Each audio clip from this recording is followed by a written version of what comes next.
यानंतर एक breaking news समोर येते। अमरावतीच्या मेळघाटमधील राणी गावाजवळ मजुरांना घेऊन जाणाऱ्या 4 चाकी वाहनाचा भीषण अपघात झालाय।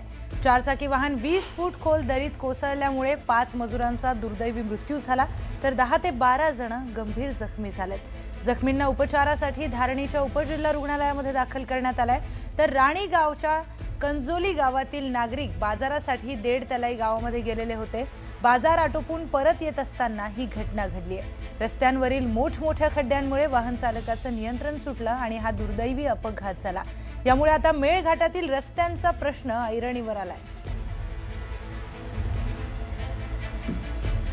पुढची बातमी पाहूयात। बुलढाणा जिल्ह्यातील लोणार तालुक्यामध्ये चिखला गावात 2 गटात झालेल्या वादानंतर पोलीस ॲक्शन मोडवर आलेत।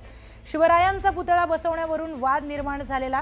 या प्रकरणी तब्बल 37 लोकांवर गुन्हे दाखल करण्यात आलेत, तर 23 आरोपींना अटकही करण्यात आली आहे। चिखला या गावामध्ये खबरदारीचा उपाय म्हणून जमावबंदी देखील लागू करण्यात आली आहे। पोलीस या प्रकरणाच्या खोलात जाणार असून प्रकरणाचा सोक्षमोक्ष लावणार आहेत। त्यामुळे तुर्तास सोशल मीडियाचा वापर जपून करावा, तसंच अफवांवर कोणीही विश्वास ठेवू नये, असं आवाहन जिल्हा पोलीस अधीक्षक निलेश तांबे यांनी केलंय।